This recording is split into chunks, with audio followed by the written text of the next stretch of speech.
Hi, my name is Josh Molmeyer, and today I will be presenting on the current topic, detecting drug abuse in sport, part of Chem 120, the WOC requirement formal presentation.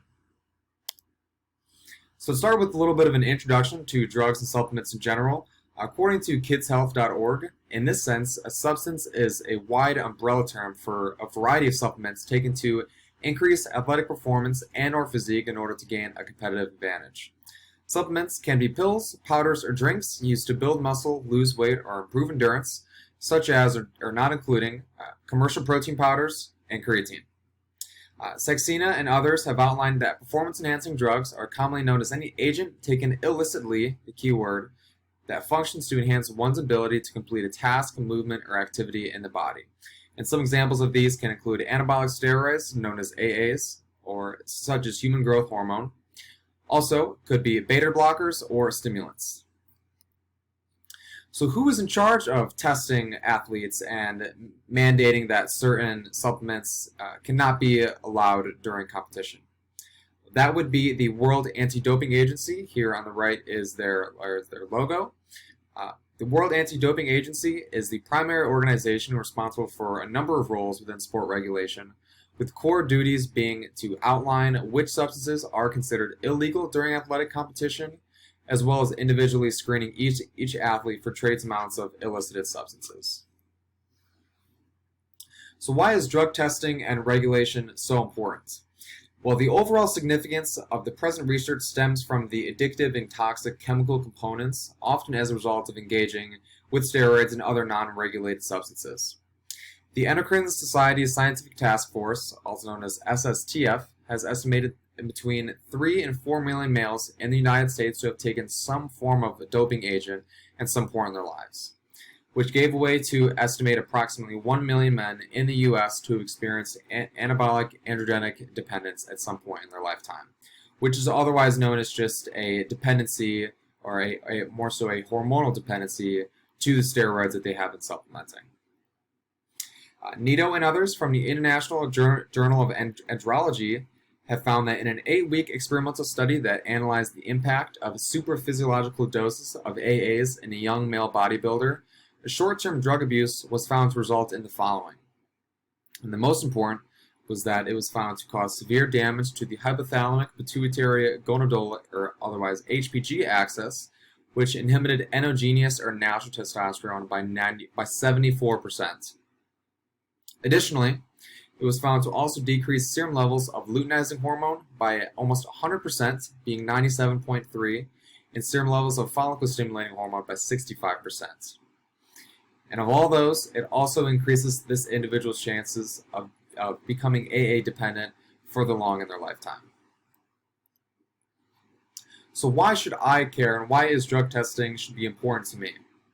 Well, identifying challenges and issues faced within doping control laboratories may aid in a number of advancements within drug detection and drug regulation, and those being to provide optimal detection capabilities, creating comprehensive analytical guidelines that coaches, athletes, and sports organizations in general can follow, as well as resolving follow-up procedures in the event of unconventional AAF cases, as well as ensuring the safety of all athletes during competition and training.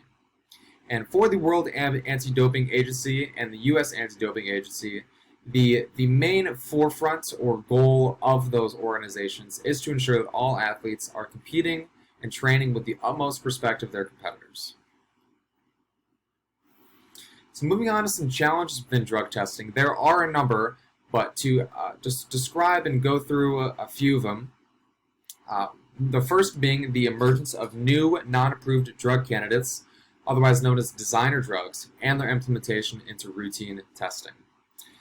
Thieves and others from the U.S. National Library of Medicine have illustrated that a designer drug, otherwise known as a new drug entity that has not yet undergone or completed clinical trials, have been particularly difficult in identifying due to the general limited information on these compounds, as there are a number of supplement agencies that are just busting out all sorts of products and supplements aimed towards most generally young athletes, advertise that they are going to increase muscle percentage by 15% in weeks and to just eliminate all fat mass, which is just not really realistic. Additionally, Kaneyama and others have dictated that in most cases, it has been the issue of contaminated meats with the presence of an anabolic agent known as clenbuterol. And so that is otherwise the clarification of the origin when a presence of a banned substance is identified. Additionally, adverse analytical findings that have indicated manipulation has also been another challenge within drug testing. And this really just means that an athlete or a coach has tampered with their drug sample, and most likely, although it is rare, it is most likely a urine sample manipulation that has been most notable to achieve an altered drug test result. And to combat this, scientists and drug testing agencies alike have been using an individual's urinary signature to serve as the primary tool to combat this. Moving on to some history of drug abuse and testing in sport. According to Larry Bowers from the U.S. Anti-Doping Agency, the first form of drug testing took place at the 1968 Summer Olympics, where gas spectrometry, also known as GSMS, was first introduced to detect stimulants. And we'll go on to explain how that works in a second. Additionally, Verroken and Mottram go on to describe that the first full-scale drug testing of Olympic athletes for narcotics and stimulants occurred in the 1972 Munich Olympics. Shortly after, anabolic steroids were added to the IOC's banned substances list in 1975, which gave way to then implement surprise drug testing at the 1983 Pan Am Games, which forced many athletes to withdraw from competition, mainly because they either knew that they were taking something that they were not allowed to, or that they didn't want to be caught with a substance in general. And in this case, the fused silica capillary GC column and benchtop mass analyzers were first utilized to detect steroids in these Pan Am Games. So here is a little diagram of what it's called medals of dishonor. So it's all of the athletes disqualified after a positive test for a banned substance, starting from the 68 Olympic Games all the way to the 2012 London Games. And as you can see, after 2000, there was a drastic spike in the number of athletes disqualified, unfortunately. But here is the trend line, and we will keep moving on. So how are PEDs tested or scanned for in general? So gas spectrometry, GSMS, is utilized for detecting stimulants by separating a whole mixture into individual substances when heating. This form of test is the most common to confirm the results of urine and blood samples, but can really be used for any bodily fluids. The U.S. Anti-Doping Agency that outlines that GSMS is performed by the use of two machines in order, first being a gas chromatograph, which analyzes and separates different substances within a test sample, and then you have the mass spectrometer, which determines what the specific substances are by applying them onto a spectral plot display and comparing them to known substances in their system.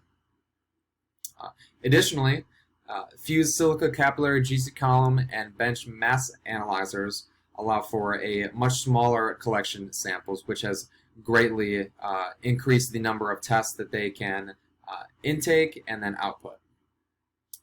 Additionally, Mary Sauer from Healthline Media explains that the development of hair follicle test called ELISA indicates the use or disuse of listed substances over a 90-day period, which has also been very helpful in taking samples and collecting them and storing them if the actual test cannot be run at the time, and allows for a much longer storing period time. And here's the diagram at the bottom that helps follow along that description. So moving on to some current issues with drug testing, the most notable and probably the case that most people are familiar with in today's society is unintentional ingestion, and most notably, according to an article published by Sky Sports, a wide receiver known as DeAndre Hopkins was recently banned from the NFL for at least 6 games of the 2022 to 2023 season. And according to the statement released by the NFL, it was in the case of a positive test or a prohibited substance plus a diuretic or a masking agent, which they claim was an attempt to substitute, dilute, or adulterate a specimen to manipulate a test result. And that was confirmed in the case of Hopkins. And if you look around Google and Reddit, which I have been a little interested in lately, a lot of people think that this, DeAndre Hopkins has been known as being a very clean athlete and has been very transparent with his training, and they are suspecting that this was the case of just plain unintentional ingestion, and which we said earlier was, and most notably in the case of clenbuterol. Moving on, some more. This was early in the 2000s. In the case of urine sample manipulation, Marion Jones and Michelle Collins actually admitted to using what is called as a Balco designer steroid known as the Clear. And in this case, both athletes never failed a drug test. And because of this, Collins was punished on the basis of an analytical positive that included emails exchanged back and forth between the Balco founder. So just to end with a little couple concluding statements, drug detection in sport is an ever-growing field of research comprised of experimenting, tracking, and the analysis of thousands of athletes worldwide. Continual advancements of drug pharmaceuticals and unregulated holistic medications must require drug testing to follow.